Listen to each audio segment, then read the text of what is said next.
देवी सीता के पूर्व जन्म की कथा। देवी सीता पूर्व जन्म में कौन थी, जाने पूरा रहस्य।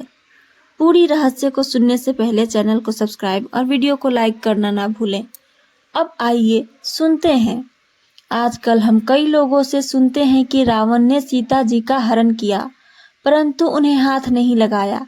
ये लोग रावण की बड़ाई करते नहीं थकते, परंतु क्या आप जानते हैं कि रावण के सीता जी को स्पर्श न करने का कारण कुछ श्राप थे, जिनकी जानकारी रावण को थी। वह जानता था कि यदि उसने कभी सीता या स्त्री को उसकी बिना इच्छा के, अनुमति के बिना स्पर्श करेगा तो उसके सिर के 100 टुकड़े हो जाएंगे। राक्षसीय प्रवृत्तियों से उद्धत रावण स्त्रियों के साथ दुष्कृत्य करने से झिझकता नहीं था। वह घोर पापी था। जब रावण विश्व विजय के लिए स्वर्ग लोक पहुंचा, तब उसे वहां एक रंभा नाम की अप्सरा मिली। उसे देखकर रावण उस पर मोहित हो गया और रावण ने उसे पकड़ लिया। रंभा ने रावण से कहा कि मैं आपके बड़े भाई के पुत्र नल कुबेर के लिए हूँ, इसलिए आपकी पुत्रवधू के समान हूँ। परंतु रावण ने उसकी एक ना सुनी।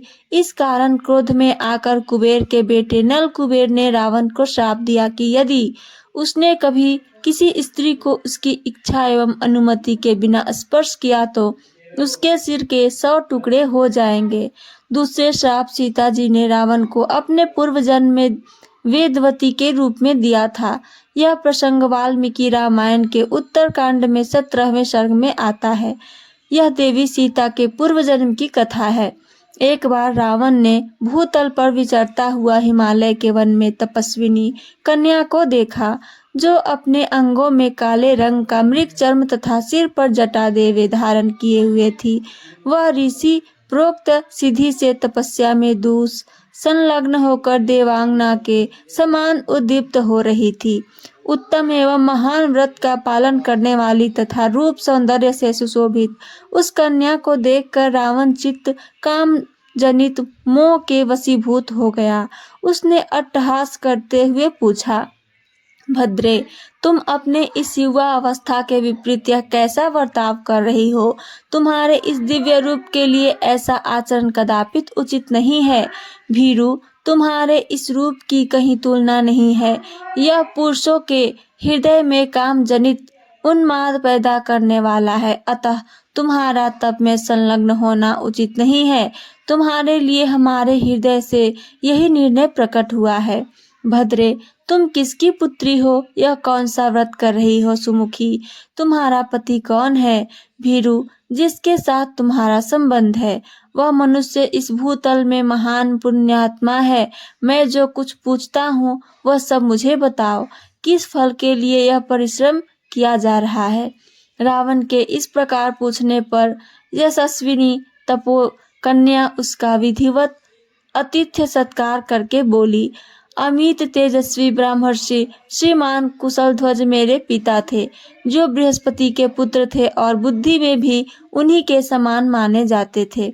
प्रतिदिन वेदाभ्यास करने वाले उस महात्मा पिता के वांगई कन्या के रूप में मेरा प्रादुर्भाव हुआ था।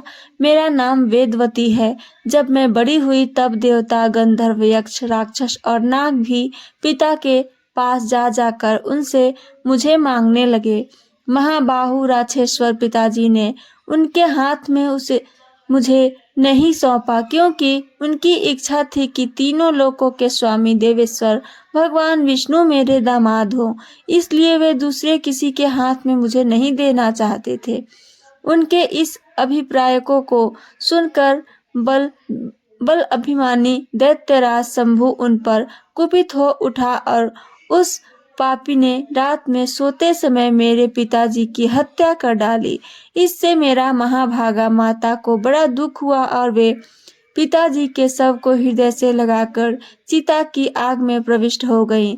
तब से मैं प्रतिज्ञा कर ली हूँ कि भगवान नारायण के प्रति पिताजी का जो मनोरथ था उसे मैं सफल करूंगी। इसलिए मैं उन्हीं को अपने हृदय मंदिर में धारण करती हूँ। यही प्रतिज्ञा करके मैं यह महान तप कर रही हूँ। राक्षस राज नारायण ही मेरे पति हैं। उस पुरुषोत्तम के सिवा दूसरा कोई मेरा पति नहीं हो सकता। उन नारायण देव को प्राप्त करने के लिए ही मैं इस कठोर व्रत का आश्रय लिया हूँ। राजन पौलस्त्य नंदन, मैंने आपको पहचान लिया है। आप जाइए। त्रिलोक में जो कोई भी वस्तु विद्यमान है वह सब मैं तपस्या द्वारा जानती हूँ।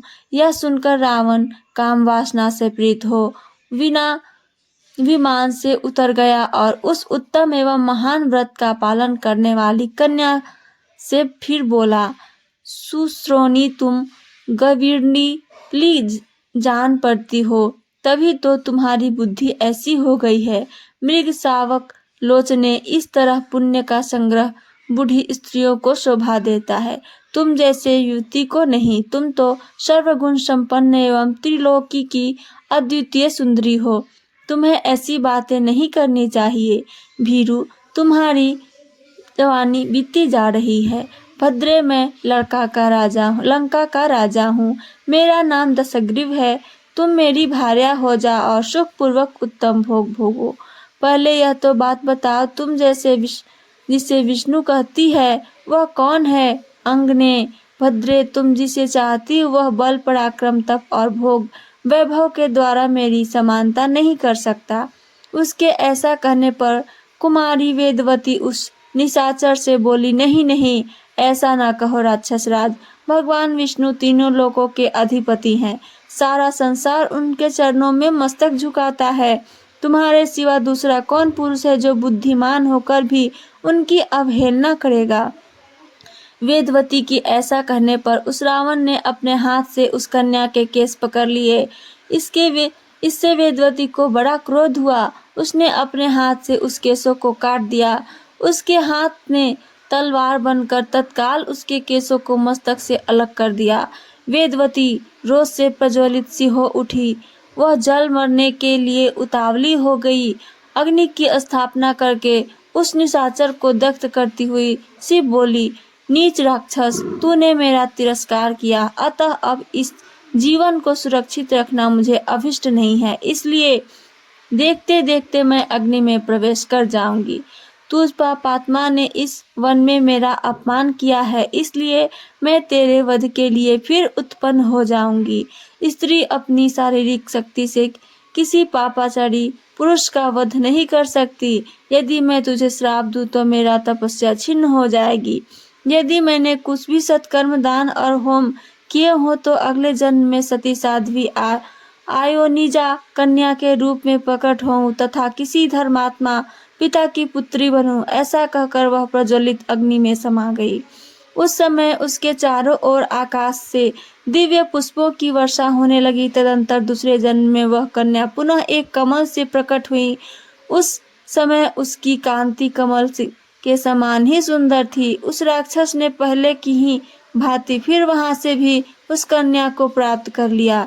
कमल के भीतरी भाग के समान सुंदर कांति वाली उस कन्या को लेकर रावण अपने घर गया। वहां उसने मंत्री को वह कन्या दिखाई। मंत्री बालक बालिकाओं के लक्षणों को जानने वाला था। उसने उसे अच्छी तरह देखकर रावण से कहा, राजन, यह सुंदरी कन्या यदि घर में रही तो आपके वध का ही कारण होगी, ऐसा लक्षण देखा जाता है। यह सुनकर रावण ने उसे समुद्र में फेंक दिया। तत्पश्चात वह भूमि को प्राप्त होकर राजा जनक के यज्ञ मंडप के मध्यवर्ती भूभाग में जा पहुंची। वहां राजा के हल्के मुख के भाग से उस भूभाग के जोते जाने पर वह सती साध्वी कन्या फिर प्रकट हो गई। वही यह वेदवती महाराज जनक की पुत्री के रूप में प्रादुर्भूत हो प्रभु श्री राम की पत्नी हुई। महाबाहो श्री राम की सनातन विष्णु है। इस प्रकार यह महाभागा देवी विभिन्न कल्पों में पुनः रावण वध के उद्देश्य से मृत्युलोक में अवतीर्ण होती रहेंगी। यह वेदी पर अग्निशिखा के समान हल से जोते गए क्षेत्र में इसका आविर्भाव हुआ है। यह देव वेदवती पहले सत्ययुग में प्रकट हुई थी, फिर त्रेता युग आने पर उस राक्षस रावण के वध के लिए मिथिलावर्ती राजा जनक के कुल में सीता रूप से अवतीर्ण हुई। सीता हल जोतने से भूमि पर बनी हुई रेखा से उत्पन्न होने के कारण मनुष्य इस देवी को सीता कहते हैं। तो ये थी मेरी आज की कहानी। मेरी कहानी और इससे जुड़ी जानकारी आप सबको पसंद आई हो तो चैनल को सब्सक्राइब और वीडियो को लाइक करना ना भूलें। साथ साथ अपना कमेंट करके ज़रूर बताएं। सुनने के लिए धन्यवाद दोस्तों। जय श्री राम।